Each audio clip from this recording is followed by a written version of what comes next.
Good day, everyone. Welcome to the webinar, Establishing a Culture of Data-Driven Decisions. As I'm sure you know, online access is being used more than ever during this time, and so the quality of the presentation may be more strained at times than usual. If you are experiencing sound or technical issues, please comment in the chat room, and I will address it after I'm done talking. My name is Angie Fiedler-Sutton, and I'm with the Behavioral Health Association of Providers. The Behavioral Health Association of Providers, otherwise known as BHAP, is a national trade membership association that provides education and advocacy for the behavioral health care providers and related entities. Formerly known as the American Addiction Treatment Association, BHAP is the leading and unifying voice of addiction-focused treatment programs. We provide membership benefits such as networking and access to compliance information, educational opportunities such as this webinar and our Certificate in Addiction Treatment Marketing, CATM, and advocacy efforts to keep those in the industry aware of new laws and regulations that may be coming that will affect them. Working in the behavioral health industry or managing an organization in the industry can be incredibly complex and filled with ever-changing information. BHAP gives you resources to stay on top of the rules and regulations for your organization to stay compliant. For more information about BHAP, you can visit our website at www.bhap.us.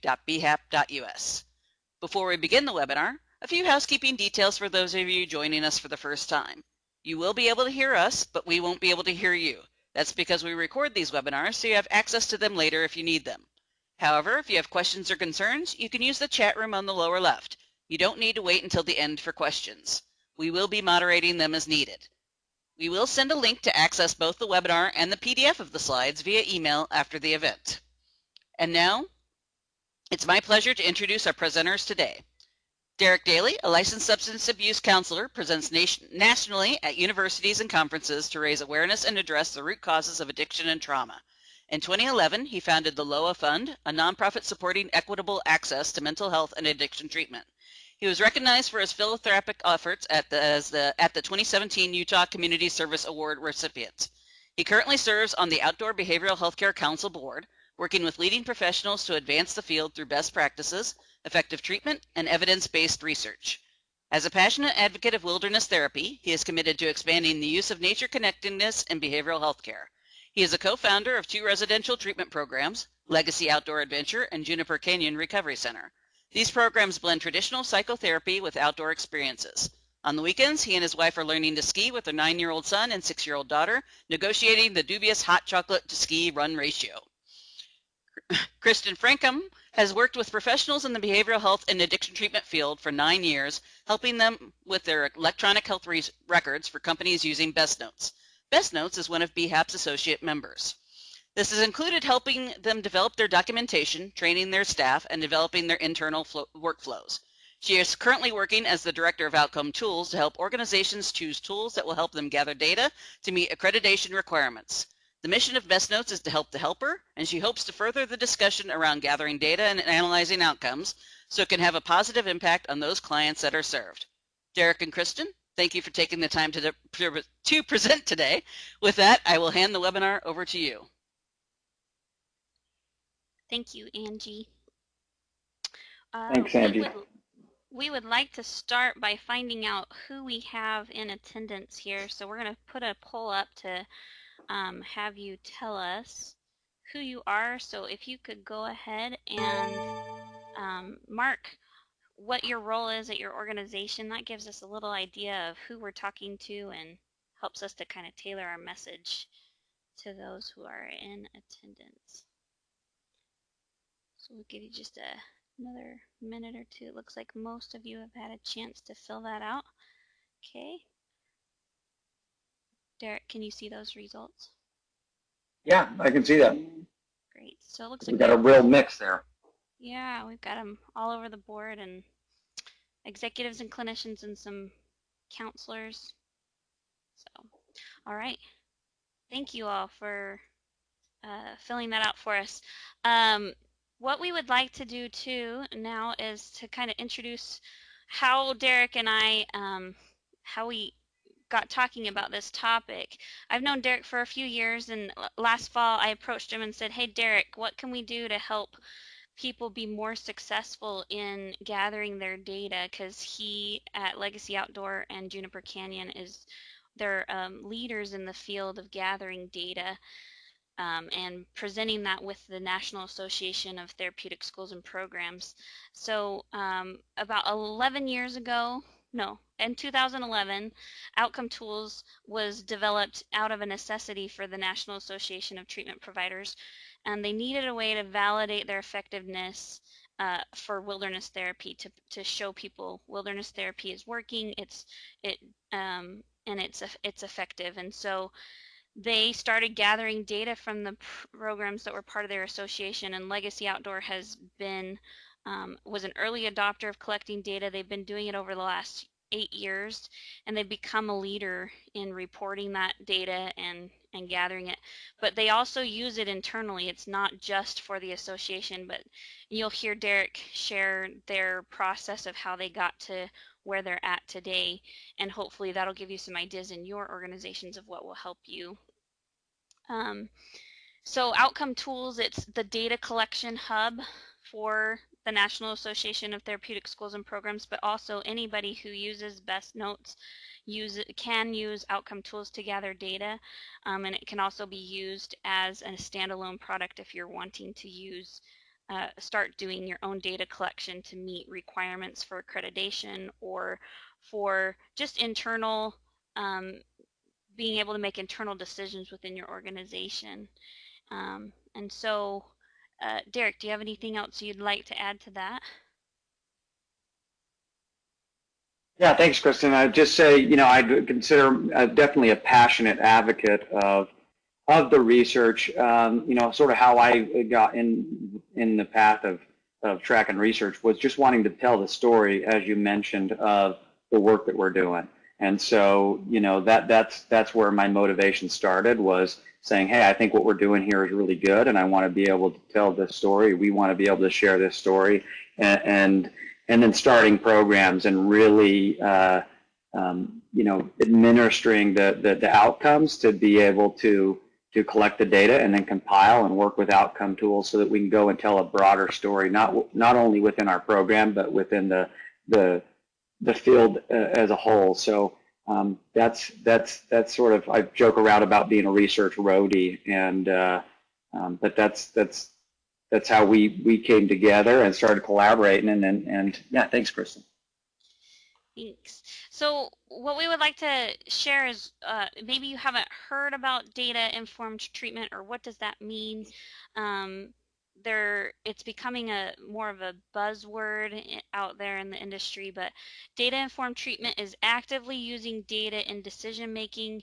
Data collection is incorporated as part of a weekly progress monitoring and utilized to inform individual treatment, as well as providing feedback for programs and individual effectiveness. And so it's choosing an instrument within your organization that will help you get information to inform your care, treatment, and services with your clients, and measuring it while you have them within your treatment program.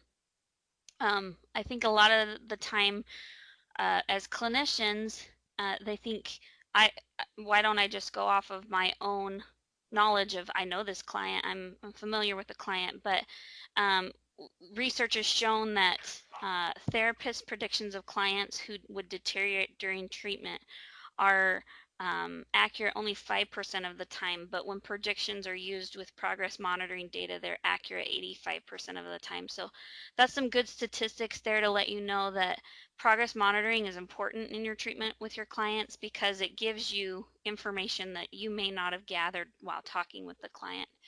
And it's becoming a standard across the behavioral health and addiction treatment world, where you need to be able to see from the client's perspective, having them give you that information back. So client-informed treatment is a conceptual basis is proposed for routine outcome assessment. It's the ongoing measurement and use of outcome data to inform decisions about whether to continue, change, or curtail treatment. And so this is kind of a little diagram that shows you have the data in front of you. You start asking a question: what is this data telling me? What am I finding out about my clients? And then you take the information that they've given you and you make a decision on whether you need to continue a particular type of treatment that you're doing, or work with the client to come up with different goals and objectives to help them through their treatment. And so this is client-informed treatment, where clients giving you information, you're making decisions. The other side of data is that you can use it within your programs, and I'll let Derek share how they do that there at Legacy Outdoor. Yeah, one of the things we're talking about, really there's 3 different types of data. We're talking about tracking outcomes over time to tell the story of how the program or the treatment is impacting clients, and then the feedback informed treatment or weekly progress monitoring to use in real time in your therapeutic work with clients, and then talking about program data collection. And so we're going to be focusing and covering some of those and really looking at how this happens in a program. One of the things for me is, as we started implementing data or data tracking at Legacy, we started implementing them at week 1, admit, 5 weeks, and then at discharge. And what we found was that was a complicated process. And so over time, what we saw by collecting the data is it actually led to changes within our program and how we facilitated and how we delivered the program. And here are some examples of how the process of data collection has led to some changes and improved treatment within the program. So we went from 5-week discharge to weekly monitoring. The truth is we made that shift to go to weekly monitoring pretty early on because it was honestly easier to create a system where we implemented weekly tracking, but the result of that led us to weekly feedback informed treatment. So it proved valuable over time. But initially we made that shift because it was honestly easier to have it weekly. Creating team and client investment in the data tracking process. And so this is something that we've put an emphasis on. When we're collecting data, we found that if we educate our team, educate the clients on what we're collecting, why we're collecting it, and just create group investment in that process, then we end up getting more valuable information. They honor the process, and we can get more accurate information and higher rates of collection, so people will respond. We incorporated outcomes into the family work and workshop. So over time, and we'll show you some graphs where we can pull up client profiles and look at this throughout the program, and then we can sit down with the client and the families and go over that and use it within the therapy. Establishing critical measures, I think this is really important. So we have real-time monitoring when they're completing the data. If something indicates self-harm or some like that, then the therapists are notified in real time. So before they go even into their session, they have that on their radar. I think a good example Ellen Behrens gave was she was working with a client for almost a year before the client was able to talk about some self-harm that she thinking that she was having. With this in place, we're able to identify those things much quicker in the process. Sharing outcomes during treatment meetings for planning and supervision. By bringing that into the clinical meetings, I think it achieves 2 things. It allows us to adjust things when things are not going where we think they are, and we can also invite feedback from our colleagues in that process. And so it's nice to be able to go in there and share those with our clinical team. Dedicated research coordinator. So this is something we have in place, and she is able to build relationship and trust with the clients, which has definitely led to an increase in response, particularly in our post-data collection. When she's reaching out, there's a relationship there. And owners and managers are invested, engaged, including supervising, monitoring, and adjusting data tracking. So it's something that we bring to our meetings, we talk about it, we share, we celebrate the successes, and also invite the team to help us make adjustments when when the data's giving us information, we can ask questions within that.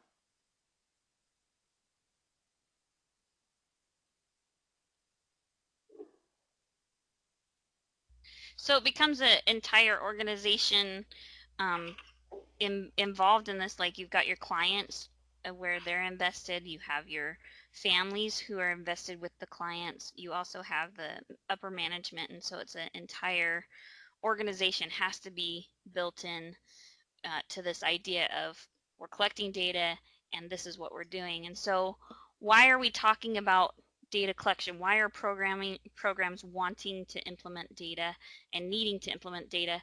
There are a lot of reasons. In the most recent time frame, it's becoming mandated by national accreditation associations. It's also becoming important for if other organizations are doing data collection and they're using it, you may be left behind where they're using their data in their marketing and showing how effective their programs are. If you don't have that information ready to go, you might be left behind. And then it also helps you in your program to become more effective in what you're doing. You're always looking. If you aren't measuring, you don't really know what's going on, and so you can always help improve your outcomes if you're gathering the data and taking that and using it within your organization.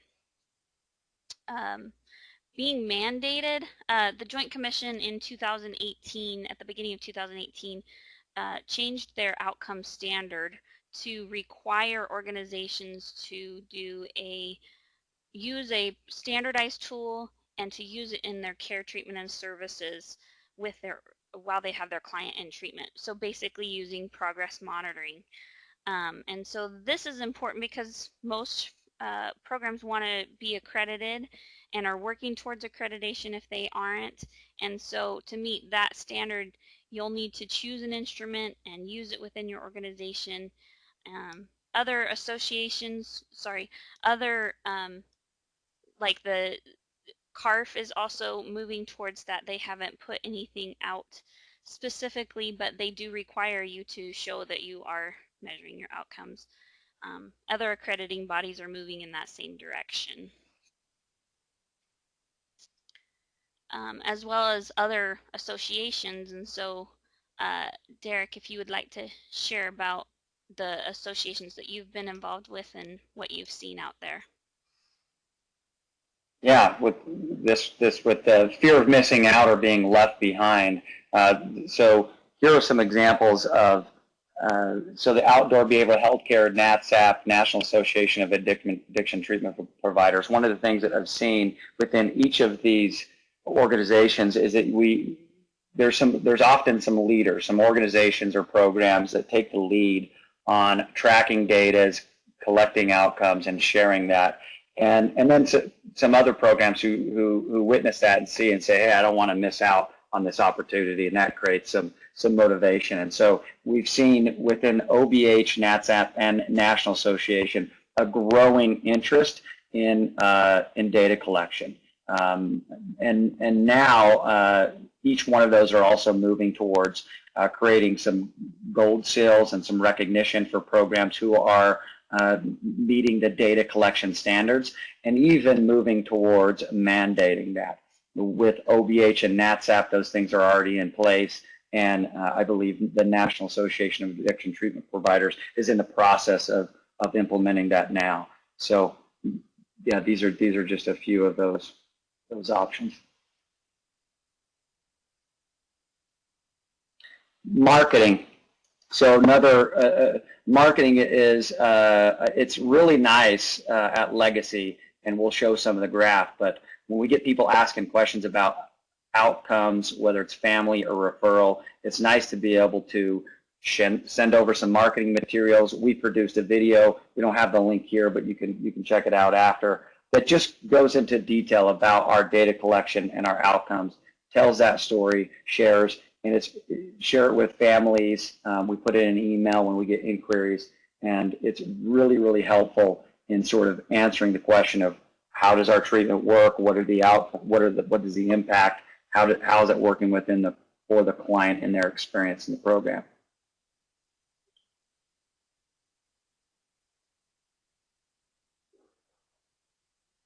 improving So, outcomes. You want to talk about that? yeah, so here is it looks like a little bit of a mess, but this is data collection that is pulled directly out of Legacy Outdoor Adventures OutcomeTools account. So you can see that they, A1, A3, A4, those are the number of days after admit that the client is taking a particular survey.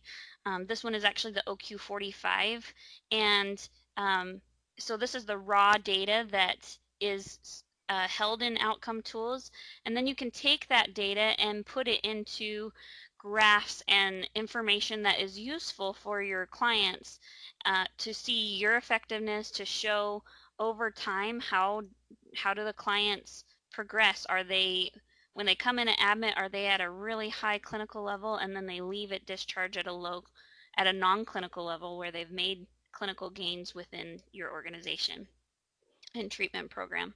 And so Derek's going to show you on the next slide what a graph will look like after taking that data and making it into a usable format.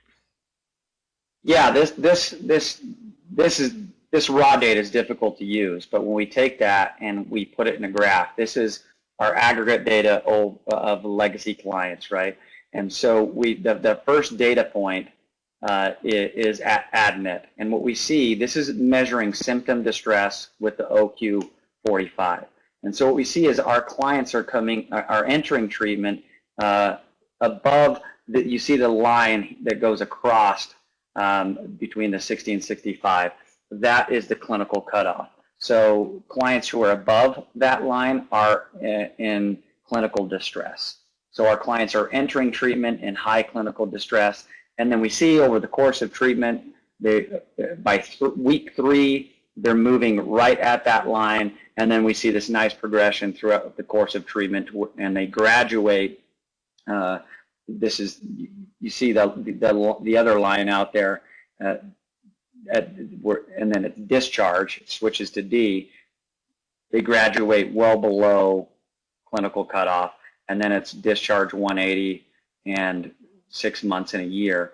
And so we see that they maintain those treatment gains 6 months and a year later. So it's really nice to be able to have this composite data to be able to show how are our clients progressing through the program and post-treatment.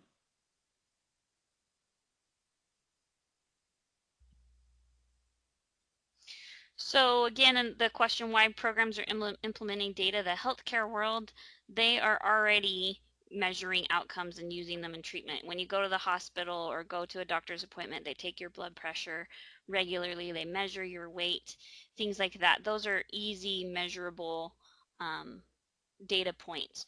Whereas with addiction treatment and behavioral health, it's a lot harder to measure the effectiveness. And so the addiction and treatment world and behavioral health world are behind in the fact that we have to figure that out on what are the best measures, what are the data points that help you to measure success with your clients. And with insurance companies moving towards value-based care, it's becoming more and more important to be able to show that information to your payers who are looking to say, is the treatment you're giving effective? And then we've also talked about the accreditation bodies and payers and what they're requiring programs to move in that direction. You'll need to get on board with measuring it. So if you're not doing it right now, just start where you're at and get moving forward so you have at least some information to start with. And then Derek, if you could share a little bit about how that works with Legacy Outdoor, if you're seeing that trend with your payers, or if what you're seeing out there with treatment programs. Yeah, I mean, we're definitely preparing for it. And so, you know, by implementing these practices, it helps us with things like joint commission and those things that we've talked about before. But as we're talking about value-based care and moving in that direction, it will be nice to be prepared to be able to have all the data ready and usable. So, and this is also something that we are using to be able to go back to insurance companies and say, hey, look, these are our outcomes. this is the data, and they're asking more for that. I think that in December 2016, the Cures Act was signed into law, which essentially addresses many critical issues, including leadership and accountability for behavioral health disorders at the federal level, and really is focused on the importance of evidence-based programs and prevention of mental health and substance use disorders. In the imperative to coordinate efforts across government. So I think that just indicates that that's where we're headed. I'm excited by that because I think that, if we can demonstrate results and measure and demonstrate the effectiveness through the course of treatment, it's going to greatly reduce some of the current insurance and just the paperwork that we have to do if we can move towards that system.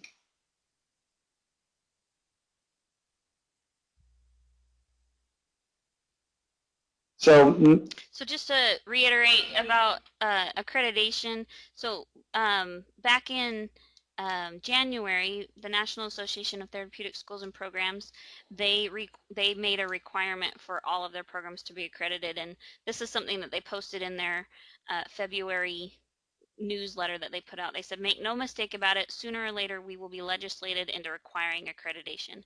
In fact, with the Family First Act, all programs taking public dollars are now required to be nationally accredited. Why not act now and get the credit for raising our hands and volunteering to have someone hold us to a higher standard? So just another reiteration about the importance of this is coming, it's here, let's get on board and start measuring while we're going. And then we just wanted to kind of address roadblocks in general. Some people may feel a little bit nervous about how do I even start? Where do I even start with measuring outcomes? What do I do? And so we'll have Derek share a little bit about some of the roadblocks that you may experience while you're starting this data collection. Yeah. So here are the roadblocks, and we'll go on at each slide and cover each one of these. Too expensive, fear, what will the data reveal, measuring is not needed, ego, time, too busy, too much work, what is in it for me or my program, cost. The first one, cost. So yeah, this is one that often comes up. I think that it can be intimidating, and when you're a business owner and you're trying to run a program and utilize your finances wisely, it can be difficult to make the decision to invest, and it can often cost some money. When we started at Legacy, we used paper forms. We tracked it all ourselves, and it was a very, very simple process. We had not very many clients, and so it was easy to do. But then as we grew, we adopted and software that helped us with that. I think with systems and utilizing outcome tools, it can often be not as expensive as people anticipate, and certainly on our end, it's been worth the investment in being able to utilize this for marketing and other purposes. Chris, do you want to share anything about outcome tools and the cost? Yeah, this just kind of breaks down different ways of gathering your data and where you can start. So if you were to use a full-time employee, you have to pay a full-time employee a year's salary, and that cost could go up depending on where you live and what their experience is. Data collection software, it's just something that you can use in conjunction with outcome tools. So you saw that outcome tools had that raw data collection software that Derek uses is called R2D2, and they take that data and they can make it a more visually appealing for you to use within your organization. And then if you already are a BestNotes customer, you probably have outcome tools included with your cost, and so we can just get that turned on for you. If you're not an outcome tools customer, it's just $100 per month, and so you can it's a minimal cost to be able to get a lot of information that will help you in your program. Fear. So this is a big one, fear. What will the data reveal? And I like this graph or this illustration. So it says he uses statistic as a drunken man uses a lamppost for support rather than illumination. I think with data collection, certainly our motivation, my motivation, when we started this data collection, we went in with an agenda. And that agenda was we wanted to demonstrate what we were doing was effective. And so we went into the process with a bias and an agenda, and it was only through the course of this that we started to discover things that revealed. So I've definitely heard program owners and others express fear in just disrupting what they already have in place and are confident in. So, you know, if you were utilizing research just to validate, if through the course of that process, whether at an industry level, a program level, or in the clinician client level, if that data comes in and we don't adjust our treatment plans or our programming or our approach at an industry-wide over time, then we're probably missing a really important part of that process. And that really provides us an opportunity to improve at each one of those levels. Measuring is not needed. You know, this goes back to what Kristen mentioned in the beginning, but the most recent research shows clients whose therapists use feedback-informed treatment on an ongoing basis are 2.5 times more likely to experience benefit from treatment. We have a little poll here. We're curious if you guys can identify which of the following reasons is likely to create this benefit. And I can say that I guessed wrong when I first assessed this. Looks like we got most people, and it's slowing down, so we'll go ahead and stop the poll there. Yeah. So it's a good group. 50% of people picked feedback-informed treatment enhances a therapeutic relationship, which that is the correct answer. My guess was feedback helps clinicians select the most effective treatment method. So I think it's curious, and one of the things that I found is by bringing in the outcomes and sharing that with the client and explaining them the purpose and meaning and then bringing that into the family work, it does build trust and sort of pulling back the curtain and saying, hey, here's what we're doing with this data collection. It is interesting to me that enhances the therapeutic relationship, which then impacts the effectiveness of the treatment. Ego. So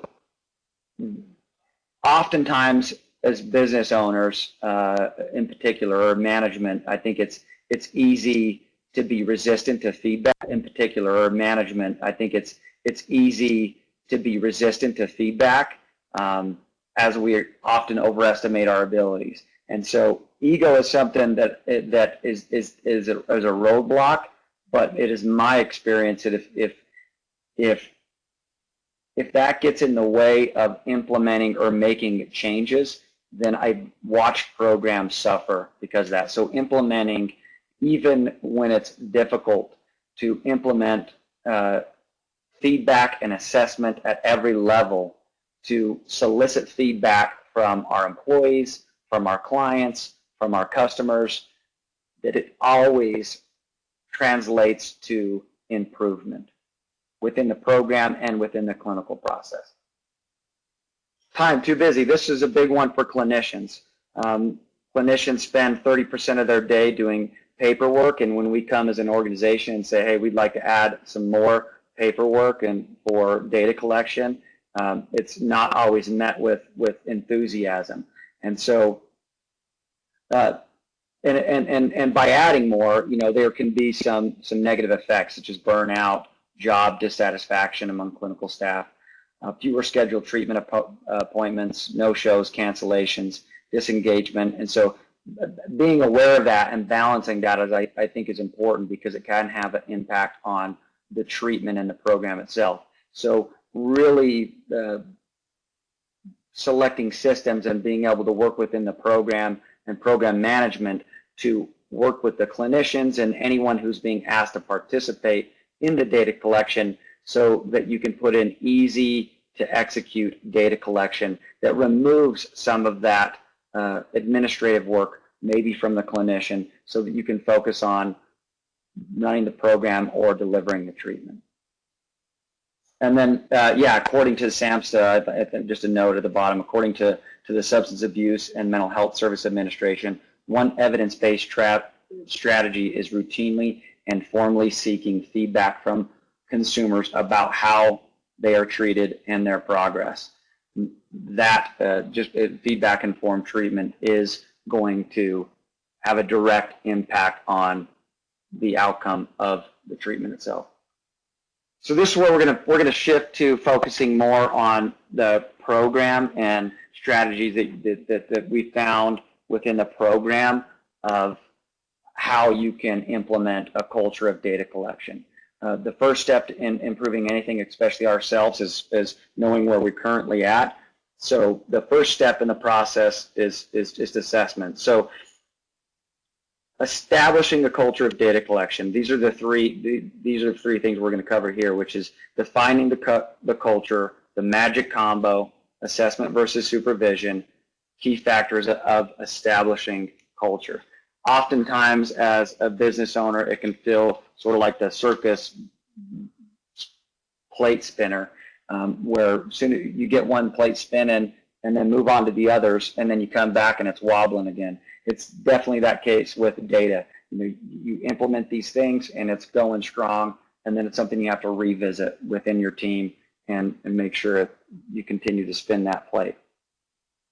So the difference between culture and work climate, just want to talk a little bit about that. The way defining culture is the way of thinking, behaving, and working. So culture, shared values and beliefs that govern how people behave and provides boundaries that help people perform behavior.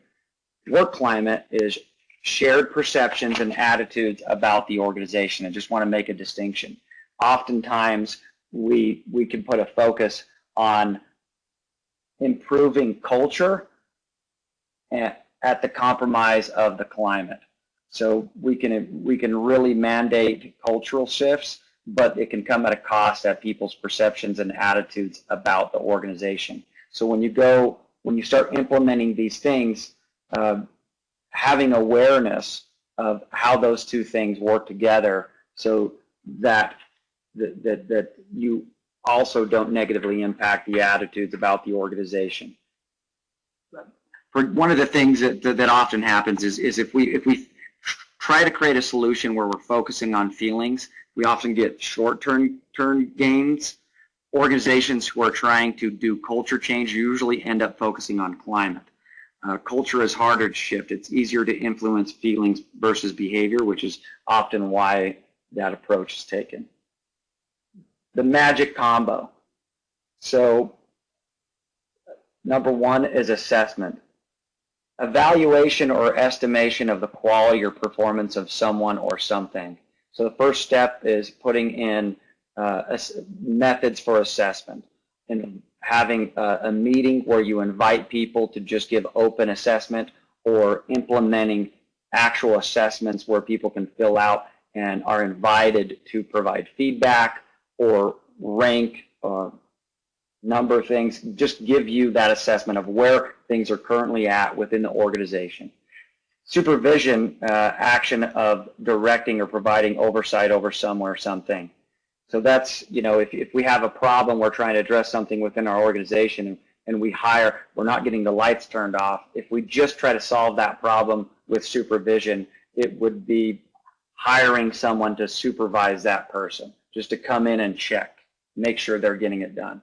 The magic combo is engage supervision and assessment monitoring through the use of various measurements. So we're pairing those two things together, supervision and assessment. And then just the fourth one is sometimes programs can utilize professional or outside consultants, provide strategy for planning and problem solving, and there's usually costs associated with that, and they can come in and provide feedback and help create some implementation for these things. This is an example of assessment versus supervision on climate, on people's attitude within the organization. So you'll see with assessment only, if you implement assessment, just in other words, you just have measurements to ask people, like we've identified this as an issue, we're just going to check on it weekly, we're going to provide this assessment tool, we want your feedback. What you see is you experience some gains on climate, and then it sort of dips or levels off. If you just use supervision and implement that as a strategy, what you see is some short-term gains, and then you actually end up with some negative effects. So just using supervision as a strategy to solve problems often comes at a negative impact on the climate. By pairing those things together, you'll see that's the yellow line. You see some improvement, and then it really spikes. And so that's what we've found to be the most effective, is by pairing those two things together.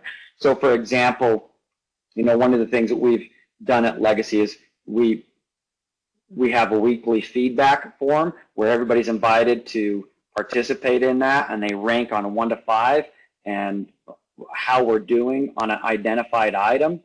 And then we track that over time, and each week we review that with them. And then at the end of 3 months, we review all of that data, and we get to make the decision collectively, what are those questions we're going to put on there and how it's going to change. So for an example, just on a really simple example, we were not getting pictures from the fields, right? So this is a more programmatic example. We were able to put that on the data collection. We just asked, then they reviewed with their supervisor, and then we were able to see that improve over time. Then that question changed to, we need to improve the quality. And over the course of a year or two, you can see as we build the program, these things improve and build upon each other. So key factors of establishing data collection: create investment by connecting data collection to the core ideology. So we spend we focus on this within the organization. Executive directors, we circle up, talk about our core ideology, implementing systems that allow for the assessment and supervision model. So making sure that when we identify a problem, that we're not just trying to solve it by supervision only. Ensuring ethics are defined, understood, and practiced. Defining roles, responsibilities, and accountabilities. Encourage and promote feedback channels. So I think it's really, really important, just number 4, that anyone who's participating in the data collection, that they know their role and the expectations are clear, and that we're revisiting those things to ensure success. We do that from our frontline staff on up to the clinicians. And then we have weekly feedback channels so that open and honest communication can happen when problems arise. 2 stylistic approaches to when you're implementing data, managing versus facilitating. And so oftentimes people can get into a management style, which is commanding, controlling, run by the change, adapting. That style tends to be very appropriate when we're talking about emotional safety or physical safety. It takes management. In other words, you're going to get in there and manage and ensure that we're following procedures, protocols. With much of what we do at Legacy, we take a more facilitate approach, which is empowering, run the change, anticipating, appreciate the voyage, flexibility, co-creating solutions, solicits feedback. So we come into a treatment team, and rather than delivering the answers or trying to solve the problem, we invite everyone within the room to participate in that problem solving. We'll start with a question and then invite people to go around and share and come up with those solutions together. So overview, again, get on board, get left behind with data collection. I think that the trends are clear. things are moving towards data collection from many different angles. I think that often you may be hesitant, but I think that this is something that you can do at a program. Data culture enhances client outcomes. Data collection is not just about improving client outcomes, it is also important for improving program outcomes. And then just involving the whole organization. Thank you, Derek. I think some of the things that that you talked about with the whole culture and instilling it into your organization is really important. That this last statement, creating a data-driven culture, involves the entire organization. It's not just one person that is showing the data to your management team or showing it into just your clients. If everybody is on board, then it helps your program get to a higher standard of where you want to be. And also for your future clients, being able to show your future clients, hey, this is where you're at and this is where we can take you, because you've done it in the past and shown a pattern of that throughout your organization. And so we want to turn the time to questions right now. We have a few questions that have come through, and so we'll just kind of work down those questions until we're out of time. And if there's anything that you want to know more about, go ahead and submit them on the chat. But the very first question comes from Natalie, and she's asking about how to integrate the OQ measures with your BestNotes. So we have a great relationship with OQ measures, and we can add those to your OutcomeTools account and be able to allow you to gather that data. I can provide training for you on how to use it with your clients, and then that information pushes forward to the OQ analyst dashboard for you to look at your data in there. If you're interested in that, we can get on the phone and talk about what we need for your organization to do that. And this one is for you, Derek. What are the metrics your organization uses specifically? Well, so it depends on what we're measuring. So we created an assessment and supervision form that we use on a program level. So we're talking about creating tracking improvements within our organization. That's something that we use weekly, and we created that form to measure specifically the culture and climate, and that as we're improving that within our program. With clients, we use the outcome questionnaire weekly and feedback informed, and then post as well. And then there's another question about any recommendations for evaluating organizational culture, climate, overall attitudes. Yeah, I think that, one of the things that we found is that nothing really fit our organization exactly how we wanted it there. And so when it came to measuring both the improvement at a program level and our climate, we wanted to be more specific with our culture. And so just drawing from some satisfaction surveys and things like that, we created our own to ask more pointed questions to get more valuable feedback. And so we did, in the beginning, we drew from some pretty standard assessments, and then over time have got more intentional around what we're asking with those. And so I think when you're looking at a program level, I would encourage, I think there's some really good stuff out there that you can begin with, and then see how that fits within your organization. And I would encourage people to play with it and not be afraid to change, and just get more specific around the types of questions that you're asking. Thank you.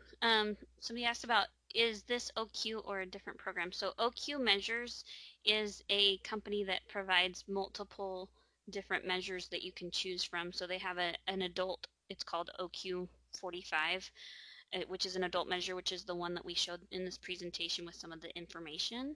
They also have some youth outcome questionnaires, which are called the YOQ 2.0. And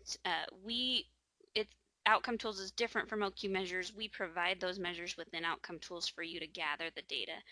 And especially if you're using BestNotes, you can pull your BestNotes client demographics out of BestNotes into OutcomeTools so that it's a seamless connection between the two programs, and then that data pushes to OQ measures for you to look at it from a clinical standpoint. So that's the relationship between OutcomeTools, BestNotes, and OQ measures.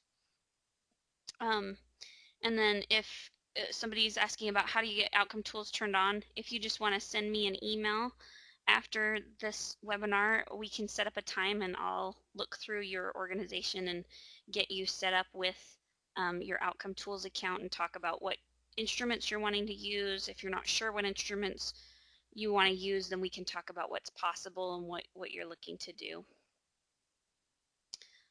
Derek, is there anything else you would like to add?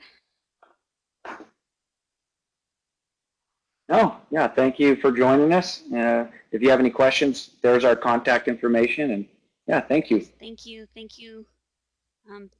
Okay, Behavioral Health yeah, I'll Association providers. Thanks, Angie. Yep, I've got the contact info here. It will also be included in the email that will be sent to you with the link to the webinar once it's available online, as well as the PDF.